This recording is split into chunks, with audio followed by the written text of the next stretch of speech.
Ole ole chắc channel mình lâu thiệt sắc chín tu te in zawa in chỉ bay cái bục lệ chứ hey cái lâu sợi to angin kimchi rice kha với in chu ron siam do na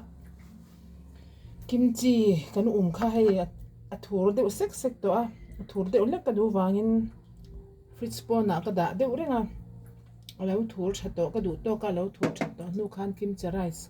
ka ron siam do na ti han tel ka chwanga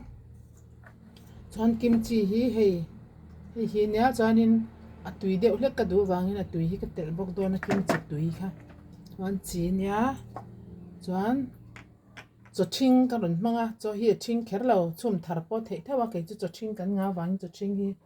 ka rawn hmang tangkai dawn ani chuan thil ṭhing hi ka rawn hmang tangkai dawn hei arasati hi ka hmang dawna a chan chu hei hi a ṭhing tho ania arsa hi artui tel tur nia ma se artui hi ka ei thei lo wangin arsati hi ka rawn hmang dawn ni artui vel aya khanin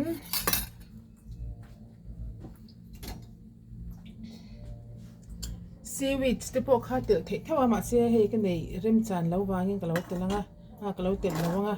kimchi ringot pawh hian a tui em em ani kimchi rice ani boka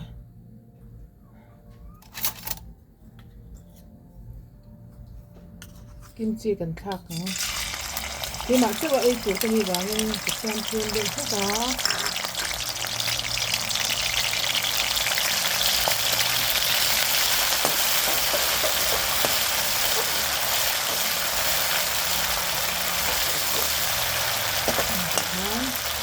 cái cái còn thang nữa nè arti ấy thì ta cái arti ha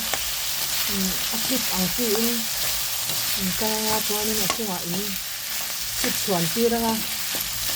chuan ni mai chuan in siu vi sin du chuan siu vi kha in step no ya in te langa yan thor ka du wangin kim chi ti hi ka ron le lenga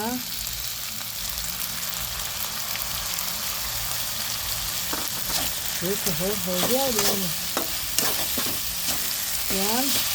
kimchi kha ai sa to kimchi kha kan ai chinanga sen ke chi ka ai belang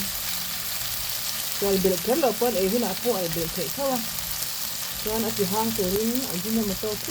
te si khat tak tak tela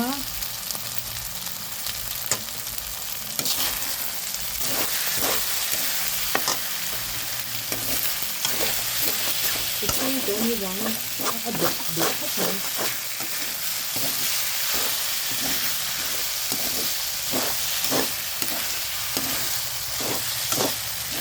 rồi thôi mình kim chỉ ra chứ nhưng mà chỉ vui đủ đều không cho mình tùy khai in tiểu chút lâu nga cho ăn sạch chinh thôi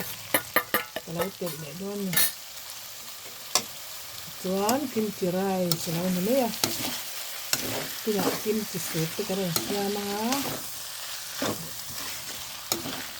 xem để kimchi rice kimchi hian remanga em noodles a po hian kimchi han terina atui zual em ni noodles hi kimchi rim hi ai thang lo ko chana rim khan du no me ke ma se ai thang chuan na rim tak hi tui har korean in chung ri nam rim mai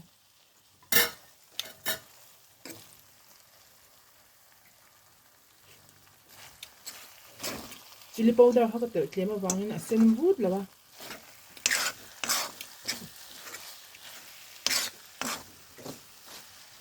arsa thing ani dak ma ka chuan lum sa le kanya chuan ti hanin kimchi rice tu ka ania ei ka tlai chaw tur ni kan ei china ya